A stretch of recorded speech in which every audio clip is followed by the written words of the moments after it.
What's missing? UNC is yet to find that secret ingredient that brings together the 22-23 Tar Heels and turns them into the team we all expected them to be. What is it?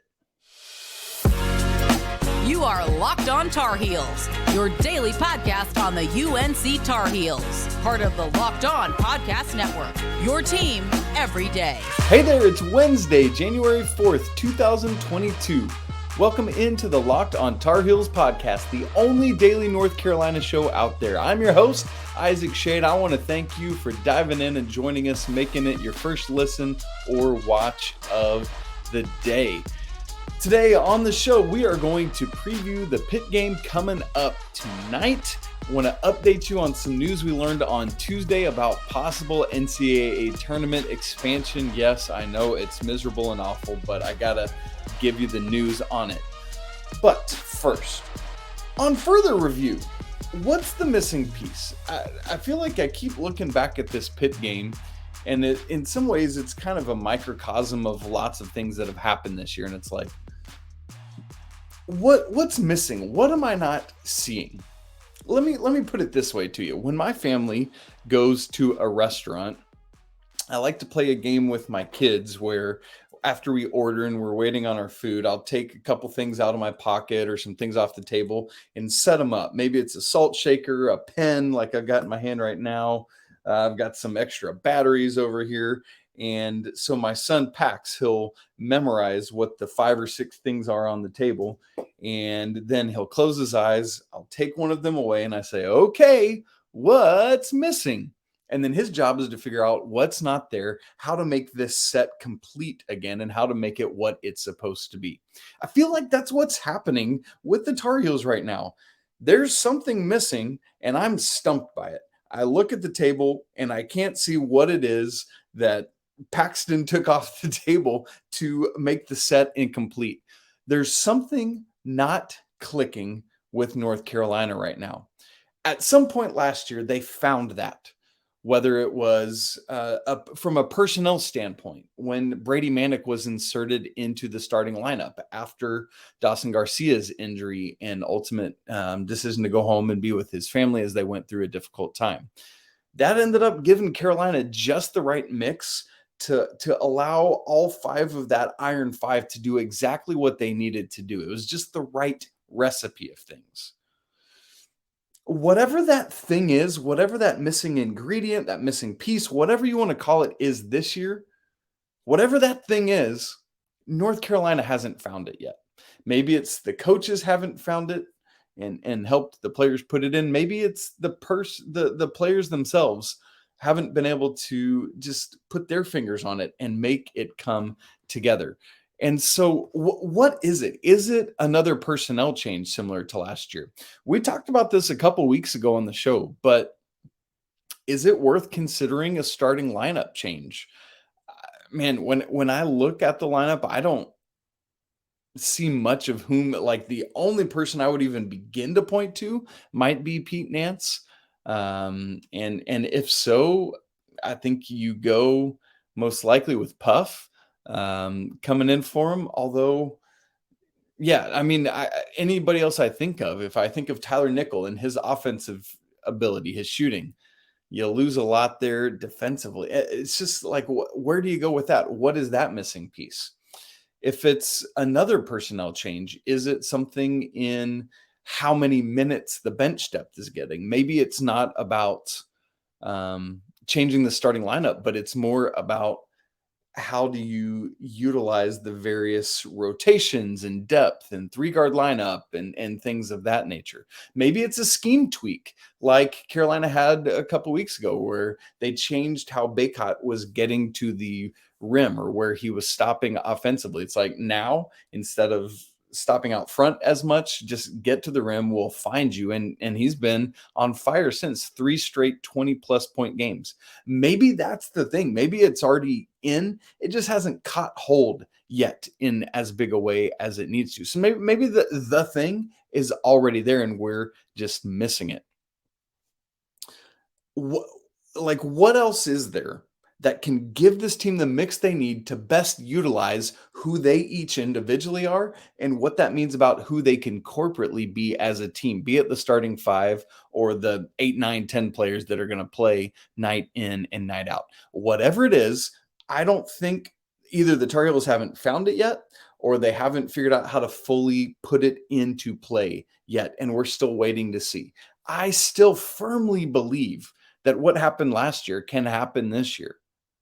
But it's got to happen. Now, one of the things that we know is that that loss to Pitt looks a little bit better as they follow it up with a win against Virginia on Tuesday night. So there are some things. I would love to know your thoughts. What do you think is that missing ingredient? Is that missing piece? Is that ingredient that maybe just needs tweaked a little bit to make this team what it needs to be? That said, here's what I'm looking for against Wake Forest tonight in the Dean Smith Center. Number one is the free throw line. This so far is your most productive offensive spot as a team. So you got to continue to lean into it. I don't think Carolina has any plans on getting away from it, but I just want to encourage that and say, keep getting to the line at a high rate. Armando Bacot by himself is drawing about 7 fouls a game. As a team, they're going to the line 25.4 attempts per game so far this season, making 18.6 of them.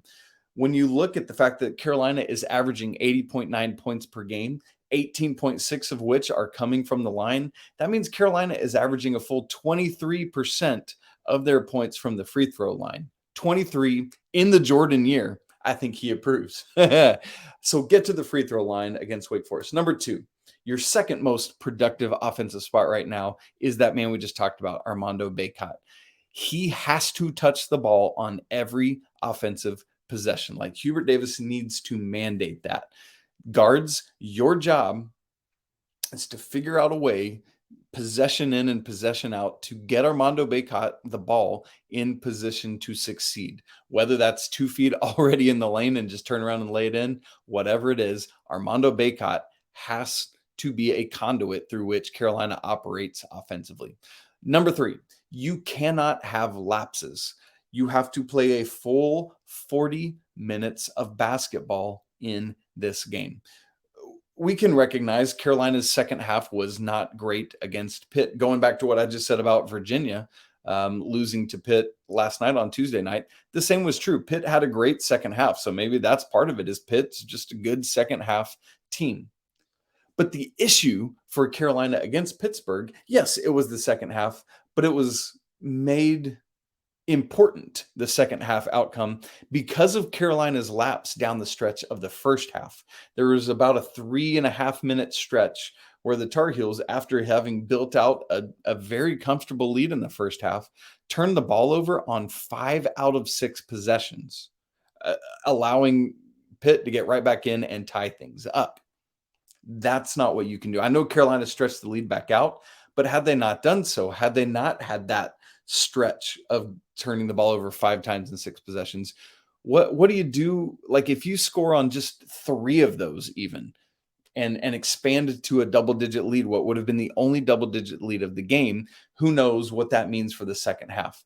No lapses at all. Carolina has to be so dialed in the entire game against Wake Forest. Number 4, the thing that I'm kind of looking for after what I've said about, I don't know where or what that missing piece is, and I'm not sure Carolina has figured that out yet either. Who's going to do something unexpected in this game against Wake Forest? I'm being really dramatic and passionate about this because I believe that this is a really important game at this point in the season. The Tar Heels are 1-2 in conference play, had that stretch of turning that 4-game losing streak into a 4-game winning streak, and you're feeling a little bit better, like, okay, maybe we got some things figured out, and then there's this loss to Pitt. And so to me, this is a massive opportunity. You're at home, you got to win. So who's going to do something unexpected to make that happen? Is it a big game from Pete Nance? Nance started off hot in that Pitt game, and whether it was, it seemed like he was dealing with some back injury or whatever, maybe so. maybe it's Pete Nance having a big game. Maybe it's somebody off the bench coming in and having a double-digit scoring game. Maybe it's Tyler Nickel, who we mentioned just a second ago. Maybe it's Seth Trimble doing a little more offensively than he has been. He's been doing a lot individually defensively. This will be DeMarco Dunn's second game back. Maybe there's something he's got in store for the Demon Deacons. Maybe it's finally Jalen Washington's opportunity to get some playing time.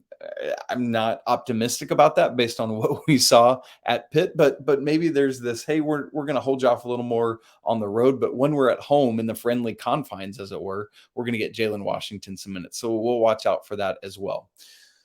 We talk about this missing piece that we're looking for. This is an opportunity to I wouldn't say start figuring it out. I would say continue uncovering it, peeling back the onion layers, whatever kind of visual image you want to use to have that conversation. Carolina has to get that figured out. And this is some of the ways that they can go about doing so.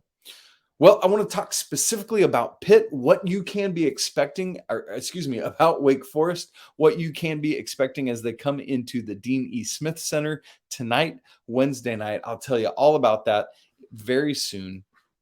But first, this episode is brought to you by Bet Online, who's your number one source for sports betting info, stats, news, and analysis. Get the latest odds and trends for every professional and amateur league out there. From pro football to the college football bowl season to basketball, they've got it all at betonline.net. So make sure you check out the lines for this game tonight against Wake Forest. I'll give it to you here in just a second. They're always the fastest and easiest way to get your sports betting info at BetOnline. So head to the website today or use your mobile device to learn more about all the trends in action. BetOnline, where the game starts. Okay, North Carolina, Wake Forest, 9 p.m. Eastern time. It's a late one, folks, but it's a great point to go ahead and say it right now. Tune in to Locked On Tar Heels after the game. I'll have about a 15-20 minute postcast live for you where you'll be able to hop in, get into the chat, ask some questions. I'll answer them in real time. Would love to have that interaction with you after this game, win or lose. So 9 p.m. Eastern time on ACC Network. Again, it is at home in the Dean E. Smith Center. Great opportunity to get right after coming home from Pittsburgh, where Carolina is coming off of playing 8 out of their last 10 games on the road. That should not be missed. Heels are favored by 10 in this game per our friends at Bet Online. The over-under is set at 150.5. So both teams scoring about 75 points is the projection there. As you look at the way it plays out on KenPom projects North Carolina 80, Wake Forest 70 as the score, and gives the Demon Deacons an 18, not 80, 18% chance to win this game. The Demon Deacons right now are 10-4 on the season. They're 87th at KenPom. Their losses are to Loyola Marymount on a neutral court. That ain't a pretty picture.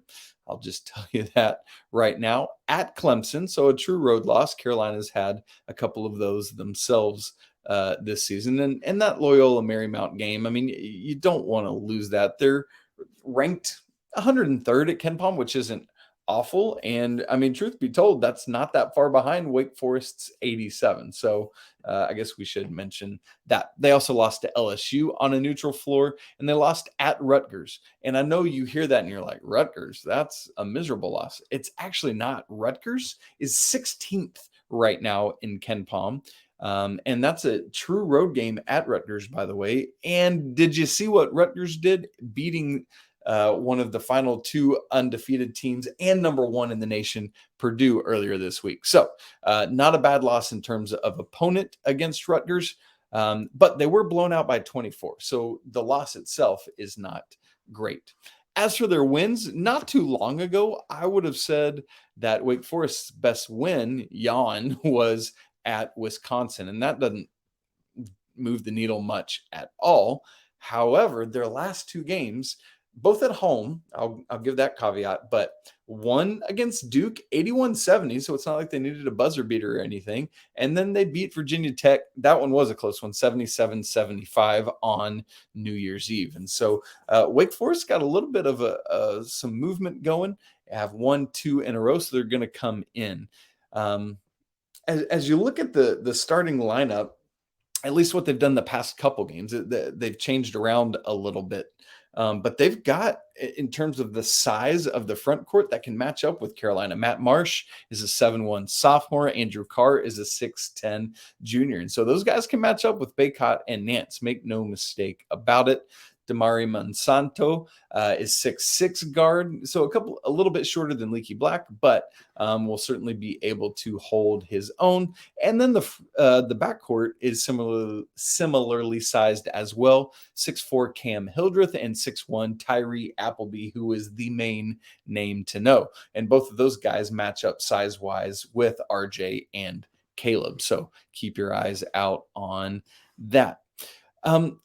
My caution with this is kind of similar to what I cautioned about with the Pitt game heading into it. This is not a bad Wake Forest team. Yes, they're ranked outside the top 75. It's not even remotely close to a quad one opportunity, but they're a good team, and you must take them seriously. They've beaten Duke. They've beaten Virginia Tech. All the more you want to take this game seriously because you lost to them by 22 in Winston-Salem last year. You got to get some payback for that. And Steve Forbes is a great coach. Wake Forest won 25 games last year. Don't miss that fact. Once again, they are having to rely on quite a few transfers. Last year was kind of an unexpected year for Wake, those 25 victories. Why? Well, Alondas Williams transfers in, and you're not expecting him to be the level that he was turning into the ACC Player of the Year. At least the person who was voted as the ACC Player of the Year. We all know it should have gone to Armando Bacot. But then also, even on a more unexpected thing for Wake, Jake LaRavia comes from Indiana State, does great work, and is drafted ultimately in the first round. They don't have that level of talent this year, Wake Forest, with Alondas Williams or Jake LaRavia. But they do have Division I basketball players, guys who are really strong.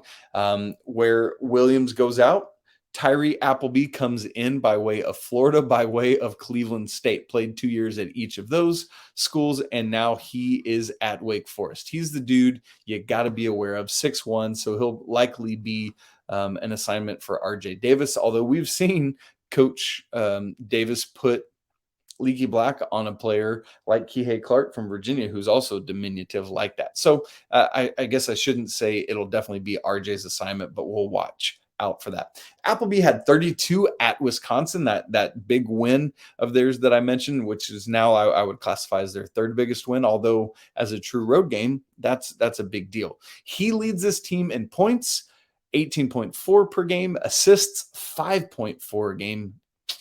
That's a lot of helpers, and 1.6 steals per game. So you got to watch out for Appleby. He's going to make things happen for the Demon Deacons.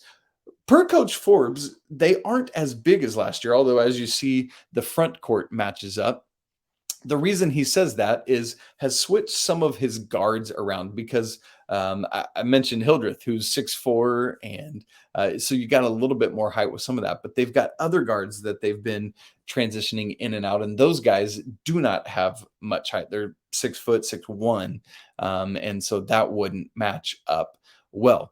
However, Coach Forbes says we're not as big as we were last year, but we have more skill. So to that point about not much height, even though they've got those massive dudes in the front court, Cam Hildreth is the leading rebounder. A 6'4" guard has 6.6 rebounds a game. So that's an interesting dynamic to watch out for. Wake's averaging 35 rebounds a game. Carolina is about 40. So you expect kind of right in line with what Carolina's been doing in rebounding this season, having a margin of about 4 or 5. And so it's kind of an interestingly similar matchup in terms of size here. Obviously, Carolina is the more talented team, But you got to put that together and you got to win this game. You got to do those things I talked about, get to the free throw line, let Armando feast, let Armando get guys in trouble, things of that nature. Marsh, Carr, they are big dudes, but the guards are small and hard to be able to play at the same time. And so Carolina has to take advantage of that at the 2 and 3 positions with Caleb and Leaky. And then as they transition guys in and out, you got to make them pay. That's Wake Forest at the shooting guard and small forward. So that is that game coming up tonight, 9:00. Make sure you are dialed in for our postcast. Would love to have you come join that conversation. Well, some sad news, or potentially sad news, that came out on Tuesday. We move a step closer to the potential expansion of March Madness. I am not happy about this possibility at all, and I want to talk about it and get you up to speed as well. So we are once again facing this potential from the NCAA of NCAA tournament expansion. I don't want any part of that. Don't give me that. No, I'm just out. So what happens is right now there is the NCAA Transformation Committee. They've been working on, hey, what do we do NCAA wide, not just college basketball, to improve, modernize, whatever you want to talk about doing. So on Tuesday, they made public their report as well as their recommendations. Multiple things, but the one that is most applicable in terms of college basketball, if that's what we're talking about, is a provision in which they want to, the Transformation Committee, to allow 25% of participating schools to be eligible to participate in that specific sport's postseason championships, provided that sport has 200 or more participating schools. Make no mistake, college basketball does. What that means, there's 363 teams in Division I of college basketball. That means if you go up to 25% of those teams being allowed to compete in the NCAA tournament, you know what that number jumps to? It ain't 68 anymore. It jumps all the way up to 90.75. And so you'd expect, if that happens, the NCAA to try to figure out a way to get 90 teams into a bracket and what that might look like. The NCAA is going to vote on these recommendations next week. There's an NCAA convention in San Antonio, Texas. So everyone, please go now and set up where you want to pick it and say, do not expand this tournament. It's already too big as it is. Now, I should say, though, keep in mind at this point, this is a recommendation. It is not a requirement. It is not a mandate, but it is something that's on the table. One of the frustrating things to me is that this is being driven by Greg Sankey, the commissioner of the SEC. He has been all sorts of in favor of this expansion, and it doesn't take a sleuth. It doesn't take Sherlock Holmes to figure out why. We at the SEC are continuing to build our conference, more teams, more depth, and that means we want to get more of our members into the NCAA tournament. How do I do that? Expanding to 90 or whatever teams. And so I just don't like it. It smells funny to me. I'm not saying there's inappropriate things going on, but Sankey throws around a lot of weight and is clearly trying to do so here. And so I'm really hoping that people won't kowtow to that and that they will stand up and say, listen, let's not continue to mess with one of the best things in collegiate sports and the biggest thing for the NCAA. Because keep in mind, the college football playoff is not under the auspices of the NCAA. Well, some things that give me some hope about this change not happening. Right now, the current TV rights deal, which, as you know, the TV rights is what it's all about, goes all the way through 2032. So we got another decade under the current TV media rights deal. So I'm not expecting anything to happen in the immediate future. Now, things can be changed and altered potentially. And so I know they're going to try to have those conversations if this recommendation is followed to expand. So we'll have to keep our eyes on that. But because of things like this current TV rights contract going, again, through 2032, I think that gives some pause to the at least rapid expansion of the NCAA tournament. So we'll see what that may be. For my money's worth, you know what I want to say? This is going in the exact opposite direction of what it should do. I think 68 is too many teams. Let's get back down to 64 teams. That's all it should be. It's perfect. You don't have play-in games. I know that people would say, but then, there's these teams that have made it all the way. Yeah, great. But 64, that's the number. And by the way, if we are going to have play-in games, it should be all at-large teams. Anyone that's an automatic qualifier should be in the main bracket of the NCAA tournament. This is a drum I bang year in and year out. And so anytime it comes up, I want to talk more about it. So either we should drag the number down back to 64 instead of up to 90, or 363 teams in Division I college basketball. Perhaps, go with me, that's too many teams. It's bloated. FCS football seems to be working out just fine to have Division I divided in half. And it gives more teams at that mid to lower tier opportunities to legitimately compete for a national championship. So if you want to maintain this idea of 25%, cool. Let's make some divisions where it doesn't make the tournament so big. Seems like another opportune solution to me, but it's not going to happen because why? Dollar signs. If you're watching, you see me doing it. If you're listening, maybe you can hear me doing it. I'm doing it very close to the microphone, the dollar sign thing. The more teams that we get to see on TV, the more money there is. But yeah, what happens the more you dilute the product? Are you going to continue to get as many eyeballs? Maybe so, but I'm not convinced of that. Anyway, much more to come on this development. As I said, they're voting on it next week, and then we'll start to have more of an idea of what's actually going to happen. So make sure to stay tuned in on that. And we'll be talking about it more in depth, honestly, on Locked On College Basketball. So come make sure to check out the conversation there as well. Well, friends, that's it for today's episode of Locked On Tar Heels. Please do make sure you come back tonight after the game. If you're like me and you like to be up late, we're going to be doing a postcast. Excuse me. But if you can't stay up for that, no big deal. Thursday's show is going to unpack the game, recap it, Four Corners recap, shady stat of the game, all that great stuff. Our guy Pat Kilby will be with us. He couldn't, unfortunately, be with us on today's Wednesday show like normal, but he'll be right back on Thursday. You can follow the show on Twitter at Locked On Heels. You can follow me at Isaac Schade. Would also love you to send an email. Been starting to get more and more emails coming in. I love it.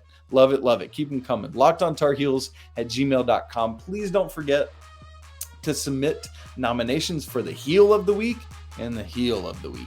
Want to make that a legitimate part of every Friday's show, and so come be part of that. Thanks for making Locked On Tar Heels your first listen. For your second listen, check out Locked On Sports Today.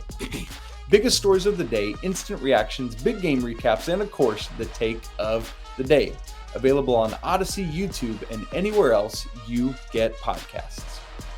Please don't forget to subscribe, smash the like button, leave comments on your thoughts on this Wake Forest game.